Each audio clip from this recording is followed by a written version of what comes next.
We were playing at Emo's, and there was a guy in the crowd who was singing along, and everyone was like swinging beer bottles around in front of the stage and everything. And I went down to go sing into the crowd, and this guy swung his bottle up and hit me straight in the jaw, and fucking dislocated my jaw. My face started turning purple, and I turned around and I looked at Rob, and he was playing. He's just staring at me like, I guess my whole face just started swelling and turning purple, and I slammed my fucking jaw back up and into the socket and finished the set. That sucked. Embarrassing. At least you solved the problem right there, though. Yeah, I mean, it didn't... Like, what did you... No, it's all right now. I did throw up one time. I was playing, but I didn't miss the beat, though. I still kept going. I slowed down a little bit, but I kept playing, and it was like, blood, blood, you know. That's about it, and having the throw up kind of hit the snare and the toms and having it splash back up. That's about the grossest. I love barely being able to speak because you just gave it everything you had the night before, and having to get up and you know, get your shit back together, get your shit together because you have to do an hour on stage and you can barely talk and you're the singer. You know what I mean? I love that. I love that challenge, and I love, you know, taking the, if you got to go to the doctor, it's like being a sport. It's like being in sports. It's like a football player. You know what I mean? Well, my femur is shattered, but you know what? I'm the fucking quarterback, son of bitches. I'm gonna fucking win the game tonight, and that's what it's like, and I love that.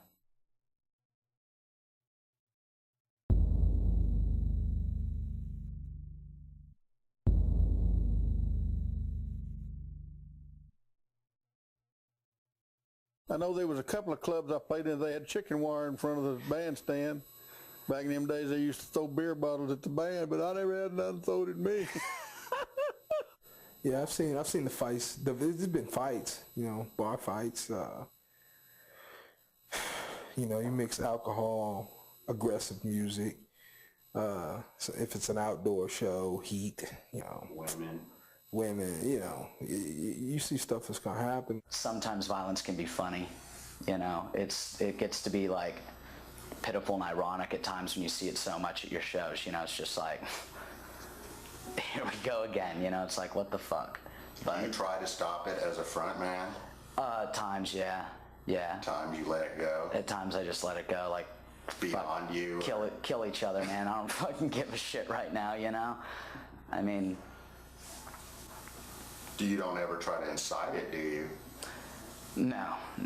I mean, ideally, you want that kind of mega reaction, but don't want no one getting hurt. No, I don't want anyone getting hurt. You know, it's nice, you know, you're at a punk show. I mean, it's not, you know, we're not a safe and sedate band. It's really alcohol related, but after shows, you'll see some really stupid things, maybe go on in the parking lot or a fight afterwards. People that just can't control their alcohol is really what it is. Yeah, I mean, I've seen like fist fights and stuff. Never.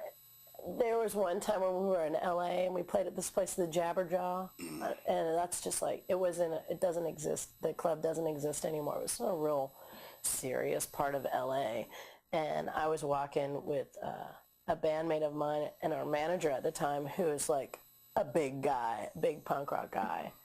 Like, I would have felt completely safe any night, like downtown Austin with them. But we walked a block too far, and it was just like, suddenly I felt like a rabbit in the woods. Yeah, and that sucks. But, you know, there's usually not anything you can do about it, and if security people aren't doing anything about it, that's when I say something about it. I've stopped the song on stage to tell the security guard how to do his job. That's bullshit. Yeah. Since they paid to get in, that they can get a full beer and throw it on the singer. Since they paid to get in, they're God. They can do whatever they want. Yeah. And you know what I mean? Usually a security guard can't get to a guy who they can obviously see is fucking throwing shit at the crowd. Sometimes that security guard will be in the barricade and they can't really do anything about it. They can tell someone, but until they, what, I didn't do anything, you know, because no one saw him do it, or maybe just one guy saw him do it. I don't know. That's all part of it. I would drink and I would puke, and nobody would ever know that I puked because I would just have my hair all in my face. You know, it sounds gross, but you know, puke and just haul ass. And the most embarrassing thing that I ever did, I think, was one day whenever I had puked, was drinking so much that kind of literally blacked out. And I was standing there, balancing on 2 feet, have no clue. Guitar was, and the band's, and they're waiting on me. Right? So the bass player's hauling ass over to where I am. I catch them snap. They hit their break. I do mine, and the bass player slips in my vomit, gets up and starts to whoop my ass literally right there on the stage. He just came and started whooping my ass. I'm never slipping in your vomit again. You know, running from him trying to play. Another time that I was playing in El Paso in this neighborhood bar, you know, just playing there on Saturday night. And we had a great crowd, and we'd been playing there for several weeks, and the people who run the place was real nice, and clientele was real nice. And we had in the morning got home until one of the barmaids called and asked my wife if she could come spend the night. She didn't want to go home and be by herself. That one of the guys, and there was 2 twins, boys, and one of them told the other, said, I'm going to get my gun and kill somebody. And he went out in the car and got his .22 and come in there and started shooting, and he killed about 6 people and wounded about 10 or 11 more, you know, until they finally wrestled the gun away from him. And I hadn't been gone but just a few minutes, so I was the closest, those times is the closest I've been in danger I can think of anyway.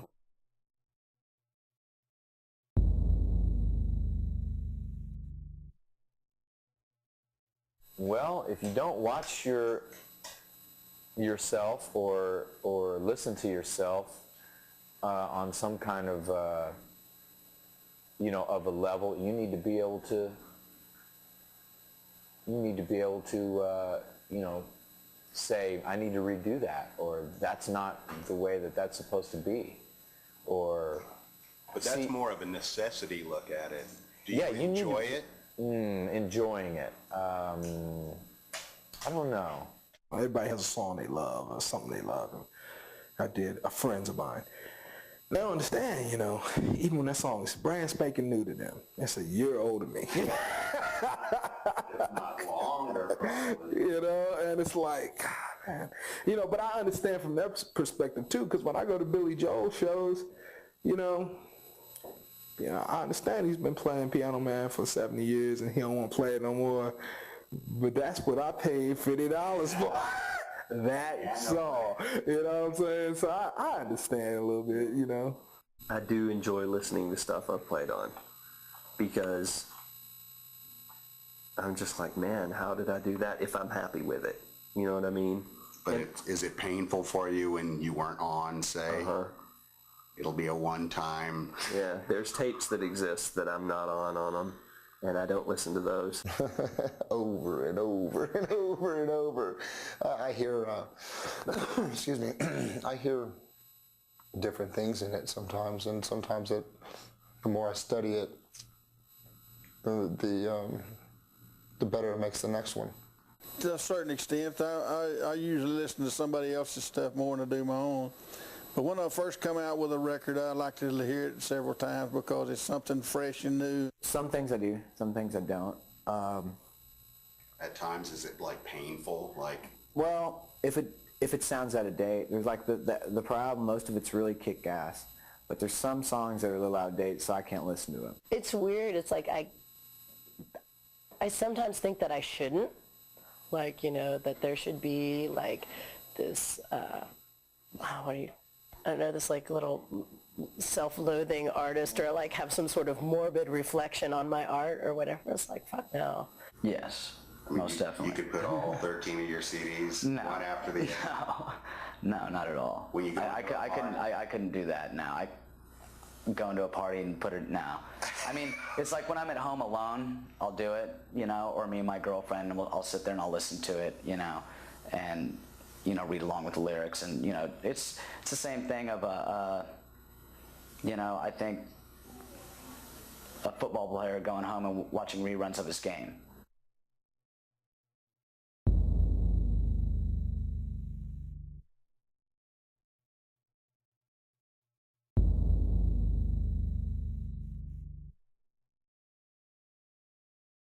that we're not smart people. We're not people who are, that we are musicians because we couldn't be what they are, I think we did it as some kind of default or something. Oh, you're living a hobby. Yeah, exactly. You got lucky, A lot of people have the misconception of, musicians having like this kind of Peter Pan complex or something, like, oh, I don't want to grow up. And it's like, I don't think it's a question of not growing up. I think it's being an adult but not being a grown up. I think it's universal the way people classify musicians. I mean, if you've never been around them, it's like, it's a dirty lifestyle, I mean, I know a lot of people think that, and a lot of it's true, Here in Austin, it's beautiful. You go anywhere else, man, either they think you're a drug addict or they put you on some kind of pedestal because they're kids and they think, ooh, look, he's a rocker, wow, he must do something, wow, I would say that they look at it as not a real job, that, get a real job. They look down, but you know what? I think the reason why is because, and this is what my dad used to say, and this is a heavy statement, but they notice how free you are, and they want to be that free, and they can't. Partiers, slackers, people that do their own thing, hedonists. They think they're a sorry lot. I think most people think they're a sorry lot. Now, the fan base that we've got, they don't think that about our band, but they usually... We need to get a haircut and get a job. No. But, then again, maybe the average person in their life, in their everyday life, they don't come across too many freaks, too many artisans in their routine. So for them to run into one of us, at least we might give them some, wow, look at this freak, man. We saw this guy, he had tattoos and he was freaky and, he had to be in a band or something. It was really scary, It's like, what? Yeah. Ooh. Yeah. It's more, and the freaks are over here going, God, look at, oh my God, I need to get away from here. These guys are scary, man. Yeah. So we're just as scared as them as they are of us. It's a jealousy, maybe, and a fear. I think like, any animosity that like people would send my direction or a musician's direction saying, oh, you're irresponsible, or you're all drug addicts, or you're all freaks, why don't you grow up? It's just like, why don't you chill out?